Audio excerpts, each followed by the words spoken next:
Good morning, guys. This is View from the Pastor's Study. It is Friday morning. I believe it's July 23rd, 2021. I got a passage to read to you today, and the command is not as much as a command as it is something that we ought to desire to do for Jesus. What is going to happen in this passage that draws Jesus' attention is nothing where he walked in and said, okay, guys, do this. But once it's done to him, he says, pay attention, guys, to what she's doing. And I think we need to learn from that. Think about how much you love Jesus and how it ought to affect your life and how important he is to you and why. So, mostly reading the passage today, I may comment along the way.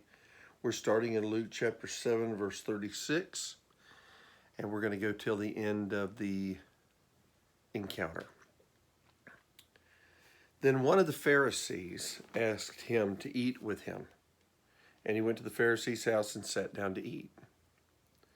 And behold, a woman in the city who was a sinner, when she knew that Jesus sat at the table in the Pharisee's house, brought an alabaster flask of fragrant oil and stood at his feet behind him weeping. And she began to wash his feet with her tears and wiped them with the hair of her head. And she kissed his feet and anointed them with the fragrant oil. Now when the Pharisee who had invited him saw this, he spoke and said to himself, this man, that's Jesus, if he were a prophet, would know who and what manner of woman this is who is touching him, for she is a sinner. And Jesus did know, didn't he? He did know. And Jesus answered and said to him, Simon, I have something to say to you. So he said, Teacher, say it. Here's a parable. There was a certain creditor who had two debtors. One owed 500 denarii, that's a day's wages, and one 50. And when they had nothing with which to repay, he freely forgave them both.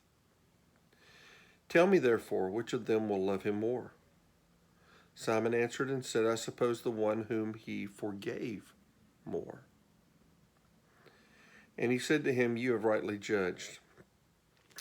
Then he turned to the woman and said to Simon, Do you see this woman? I entered your house, Simon.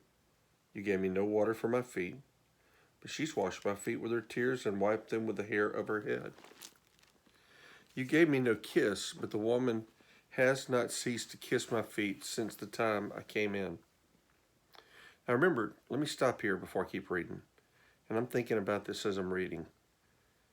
I think we find most about what we really feel about Jesus, about what we do with regard to him when nothing is expected. When there isn't a custom or tradition or a law we're trying to follow or an obligation. When the slate is clean and the options are open. How do you respond to Jesus? When you're free to do or not do, per se. When you're free to wash his feet with your tears or not wash them at all. Which do you choose and why? Therefore I say to you, let me go ahead and back up to 46 just to make sure I didn't forget it. You did not anoint my head with oil, but this woman has anointed my feet with fragrant oil. Therefore I say to you, her sins which are many are forgiven, for she loved much, but to whom little is forgiven, the same loves little.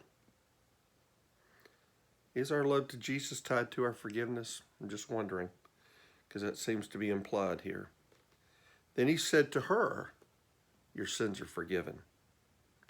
And those who sat at the table with him began to say to themselves, who is this who even forgives sins? Then he said to the woman, your faith has saved you. Not only were your sins forgiven, but your faith has saved you. Go in peace. Let's get to the command. Let's get to the command. We're 4.5 minutes in already. The command to me is this. Don't worry about the crowd. Be all out for Jesus. Understand how much you've been forgiven and act accordingly. It is your faith that saves you. And when you respond in love to Jesus and by faith toward Jesus, you are not just saved, you have peace. Don't worry about the crowd. You go to Jesus. You fall at his feet. You lay yourself down for him. Let's summarize it. Be broken and spilled out for Jesus because of what he's done for you. Be broken and spilled out for Jesus because of what he's done for you. I cannot tell you that's a direct command from him, but that's what I'm getting out of this. Be broken and spilled out for Jesus because of what he's done for you. That's all I got. God bless you. I pray you have a great Friday. And let's put Jesus first in everything. And always remember, got reminded of this yesterday, it is always all about Jesus. God bless.